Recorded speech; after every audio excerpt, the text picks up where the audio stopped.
Ibu, Saudara yang dikasihi oleh Tuhan, salam sejahtera dalam Tuhan Yesus Kristus. Mari kita merenungkan firman Tuhan dalam surat Efesus pasal 4 ayat yang kedua. Demikian firman Tuhan. Hendaklah kamu selalu rendah hati, lemah lembut, dan sabar. Tunjukkanlah kasih-Mu dalam hal saling membantu. Bapak, Ibu, Saudara yang dikasihi oleh Tuhan, saya akan menyampaikan kebenaran tentang rendah hati. Rendah hati adalah sikap hidup yang harus dimiliki oleh setiap orang yang percaya kepada Tuhan. Kita semua harus rendah hati, bahkan harus selalu rendah hati. Mengapa harus selalu rendah hati? Sebab selalu rendah hati adalah salah satu bagian dari panggilan hidup kita orang percaya. Kita telah dipilih dan dikuduskan dan dipanggil untuk rendah hati. Dalam Kolose pasal 3 ayat yang ke-12, Rasul Paulus menuliskan, karena itu sebagai orang-orang pilihan Allah yang dikuduskan dan dikasihinya, kenakanlah belas kasihan, kemurahan, kerendahan hati, kelemah lembutan, dan kesabaran. Kita dipanggil untuk menaruh pikiran dan perasaan Kristus yang penuh dengan kerendahan hati.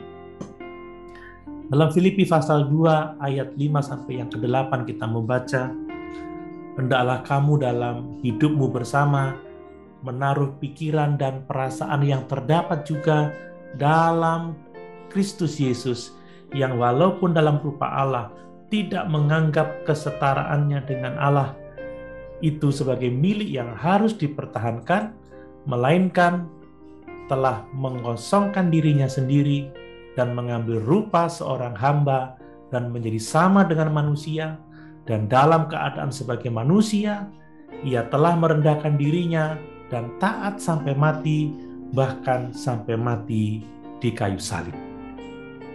Perhatikan bagaimana Tuhan Yesus telah memberikan teladan kerendahan hati dalam inkarnasinya dan dalam kematiannya di salib. Allah pencipta langit dan bumi rela menjadi manusia.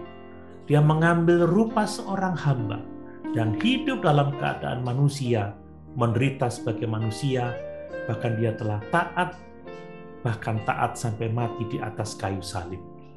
Bapak, Ibu, Saudara yang dikasihi oleh Tuhan, mengapa harus selalu rendah hati? Sebab tanpa kerendahan hati tidak mungkin kita berkenan kepada Allah. Dalam Yakobus pasal 4 ayat yang ke-6 dituliskan, tetapi kasih karunia yang dianugerahkannya kepada kita lebih besar daripada itu. Karena itu ia katakan, Allah menentang orang yang congkak tetapi mengasihani orang yang rendah hati. Perhatikan, Allah menentang orang congkak. Mengapa? Orang congkak tidak mungkin tunduk kepada Allah. Hanya mereka yang rendah hati yang mau tunduk kepada Allah. Orang congkak tidak suka dekat pada Allah. Orang congkak hidup dalam dosa. Orang congkak bermusuhan dengan sesama, tidak mau berdamai dengan sesama. Tetapi kerendahan hati membawa berkat Tuhan atas kita. Ada belas kasihan Tuhan yang besar bagi orang-orang yang rendah hati, dan orang yang rendah hati akan ditinggikan oleh Tuhan. Bapak, Ibu, Saudara yang dikasihi oleh Tuhan, mari hidup dengan selalu rendah hati, karena inilah kehendak Allah atas hidup kita. Haleluya! Tuhan Yesus memberkati.